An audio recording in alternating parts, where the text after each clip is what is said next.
வாழ்வில் வள்ளுவமே தலை சேர்ந்தது.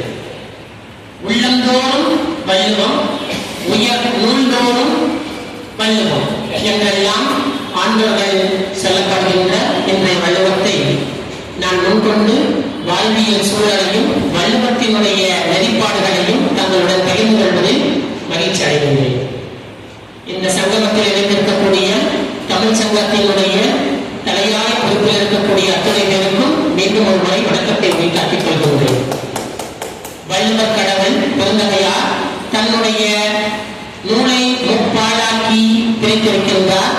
அறம், பொருள், இன்பம், வீதி என்கின்ற 4 உறுதிப்பொருள்களில் அறம், பொருள், இன்பம் என்கின்ற முப்பாடை மட்டுமே எடுத்திருக்கின்றார்.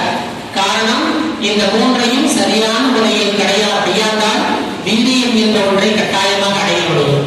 வீதி எவ்வாறு அடைய வேண்டும் என்பதுதான் ஐயனுடைய வள்ளுவ வாக்கா.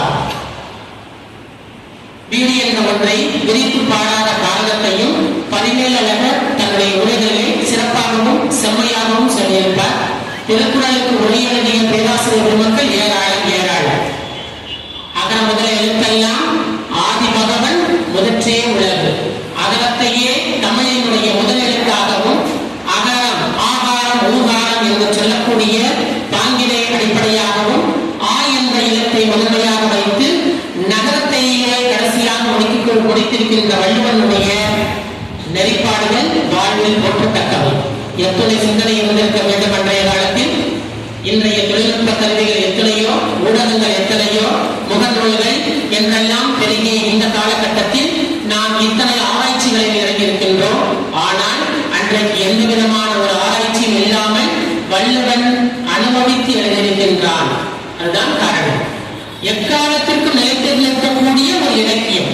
ஏன்னா அதனால்தான் அது உலக பொதுமறை என்று சொல்லப்படுகிறது. பல நூல்களை எல்லாம் பல காலங்களிலே வாழ்ந்தவர்கள் எல்லாம் அதற்கு ஏற்ற வகையிலே தன்னை பக்குவப்படுத்திக் கொண்டு மறந்து விடுவார்கள். சில நூல்கள் இன்றைக்கும் இல்லாமல் போய்விட்டிருக்கின்றன, விளக்கத்தில் இல்லாமல் இருக்கின்றன.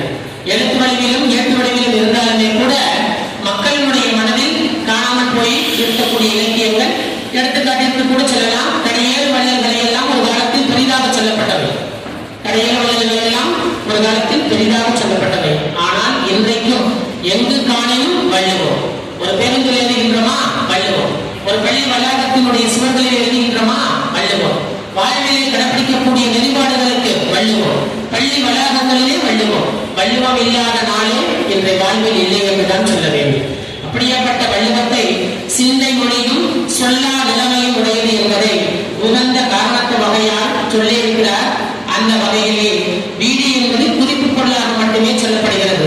அறத்துப்பால், பொருட்பால், இன்பத்துப்பால் என்பது நேரடி பொருளாக சொல்லப்படுகிறது.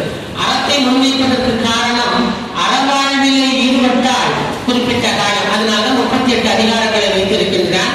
ஒரு மனிதன் 38 ஆண்டுகள் அறவாழ்வா நெறியோடு வாழ்ந்தால் 70 பாலை பொருட்பாலாக வைத்திருக்கின்றார்.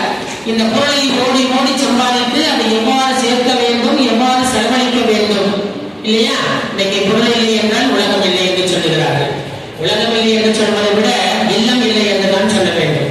பொருள் இல்லாருக்கு அருள் இல்லாருக்கு அவ்வுலகம் இல்லை, பொருள் இல்லாருக்கு எவ்வுலகம் இல்லை என்று சொல்லப்படுகிறது. அந்த வகையிலே பொருள் என்பது மனிதனுடைய மிகப்பெரிய அத்தியாயம். அதனால அறத்தோடு இருந்தால் பொருள் தானாக சேர்த்துக் கொள்ளக்கூடிய ஆற்றலும் பக்குவமும் உனக்கு கிடைக்கப்படும் என்பதுவே வள்ளுவனுடைய வாக்கு. இந்த பொருளை சேர்த்துக் கொண்டு குறிப்பிட்ட காலம், குறுகிய காலம் தான் இன்பம் என்ற ஒன்றை வைக்கப்பட்டிருக்கிறது. ஏன்னால் அதையெல்லாம் ஓடி ஓடி சேர்த்த காலங்கள் போக இன்பத்தை அனுபவிக்க வேண்டிய காலங்கள் என்பது கொஞ்ச காலம். இன்பத்திலும் துன்பம் உண்டு என்பதை நாம் அனைவரும் அறிந்த ஒன்றுதான். இருந்தாலும் வாழ்வில் அறவாழ்க்கையை கடைபிடிக்கக்கூடிய